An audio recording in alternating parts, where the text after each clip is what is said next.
wanted to do.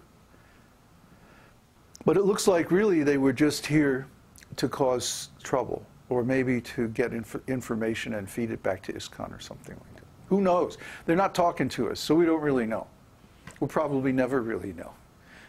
But when this kind of behavior manifests, it brings up all of our feelings about ISKCON and that whole association and like that, you see. Up until that point, we were ready to accept their association, even though we knew that they had some ISKCON connection. You know, I'm always inclined to give the benefit of the doubt, especially when I see someone acting enthusiastic and like that. But then when they start these kind of duplicitous games, then no, we can't tolerate that. Even though we might like to help people, there are certain people that we can't afford to help. So I hope if you hear anything about this, or if these devotees contact you or try to disturb you, that you'll get in touch with me. Because that's the thing that they didn't do. See, they didn't get in touch with me and straighten out whatever issue it was.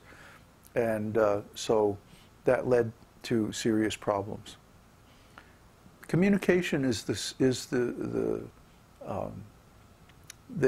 thing that heals problems. And if there's a problem and you don't communicate, that says to me that you don't want to really solve the problem. So we don't need people like that around. We have enough to do to deal with the people who are sincere and who are actually surrendered. We have more than enough to do just to help those people. And so if there's other people coming around that aren't so sincere, it just wastes everyone's time. So, now we'll continue with the Nectar of Devotion. I think we're on chapter 30, yes. Further features of ecstatic love for Kṛṣṇa. Remember back in chapter 28, I think it was, there was a list of 33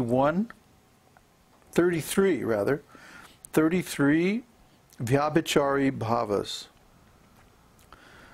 Oh, by the way, we made a slight mistake the other day.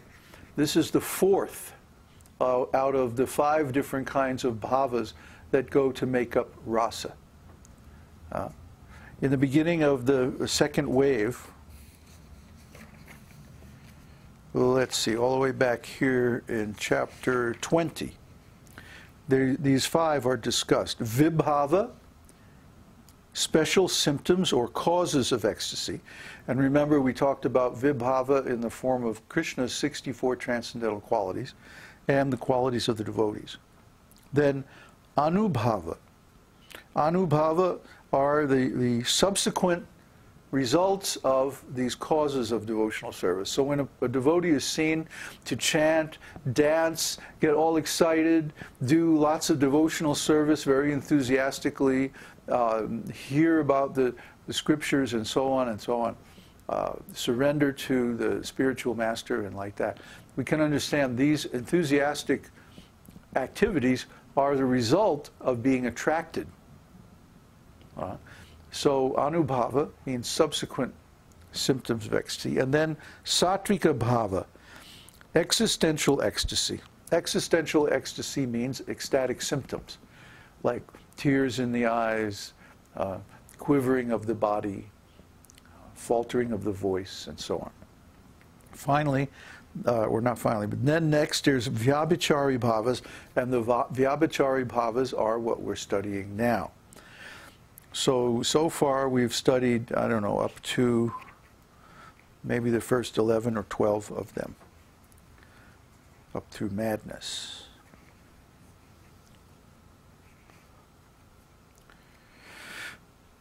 Let's see. Yeah, that's like 1, 2, 3, 4, 5, 6, 7, 8, 9, 10, 11, 12. So now we're going to continue with confusion. Great. There is the following statement in the Hamsadutta. One day when Srimati Radharani was feeling much affliction because of her separation from Krishna, she went to the bank of the Jamuna with some of her friends. There Radharani saw a cottage wherein she and Krishna had experienced many loving pleasures, and by remembering those incidents she immediately became overcome with dizziness. This dizziness was very prominently visible. This is an instance of confusion caused by separation. Similarly, there is a statement describing confusion caused by fearfulness. These symptoms were exhibited by Arjuna when he saw Krishna's universal form on the battlefield of Kurukshetra. His confusion was so strong that his bow and arrows fell from his hand, and he could not perceive anything clearly. So confusion can be caused by being overwhelmed in general. Our mind and senses are very limited and fragile. And of course Krishna is unlimited and he's very strong. So when Krishna manifests his universal form, Arjuna just can't deal with it. So he requests Krishna, oh please, don't show this universal form anymore. Show your four-armed form or your two-armed form. These forms are very dear. Why? Because they're human scale forms. And in these forms, Krishna relates to his devotees in the regulative section of devotional service and the spontaneous section of devotional service, respectively. Death. Once the Bakasura demon assumed the shape of a very big duck and opened his mouth in order to swallow Krishna and all the cowherd boys. When Krishna was entering into the demon's mouth, Balaram and the other cowherd boys almost fainted and appeared as though they had no life. Even if devotees are illusioned by some ghastly scene or by any accidental occurrence, they never forget Krishna. Even in the greatest danger, they can remember Krishna. This is the benefit of Krishna consciousness. Even at the time of death, when all the functions of the body become dislocated, the devotee can remember Krishna in his innermost consciousness, and this saves him from falling down into material existence. In this way, Krishna consciousness immediately takes one from the material platform to the spiritual world. In this connection, there is a statement about persons who died at Mathura. These persons had a slight breathing exhilaration. Their eyes were wide open.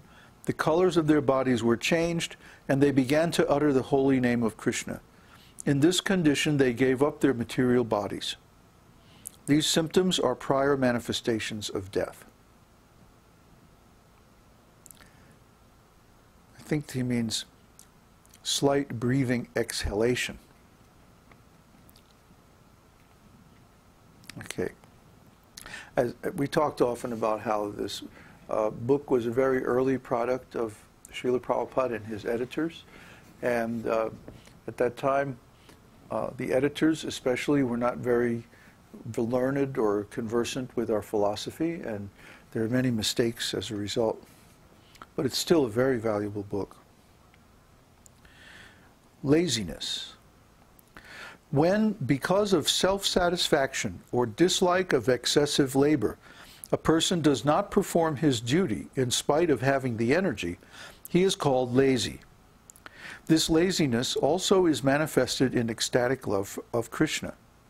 For example, when some Brahmanas were requested by Nanda Maharaj to circumambulate Govardhan Hill, they told him that they were more interested in offering benedictions than in circumambulating Govardhan. This is an instance of laziness caused by self-satisfaction. Once when Krishna, along with his cowherd boyfriends, was having a mock battle, Subala showed symptoms of fatigue.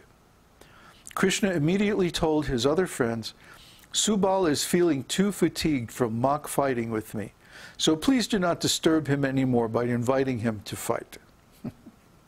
This is an instance of laziness caused by dislike of excessive labor. inertness. In the 10th canto, 21st chapter, verse 13 of Śrīmad-Bhāgavatam, there is an appreciation by the gopis of the inertia of the cows in Vrindavan. The gopis saw that the cows were hearing the sweet songs vibrated by Krishna's flute and were appearing to be drinking the nectar of these transcendental sounds. The calves were stunned, and they forgot to drink the milk from the milk bags of the cows. Their eyes seemed to be embracing Krishna, and there were tears in their eyes. This is an instance of inertia resulting from hearing the transcendental vibration of Krishna's flute. When Laksmi became disturbed upon hearing words against Krishna, she remained inert and did not move her eyelids. This is another example of inertia caused by hearing. In the 10th canto, 71st chapter, verse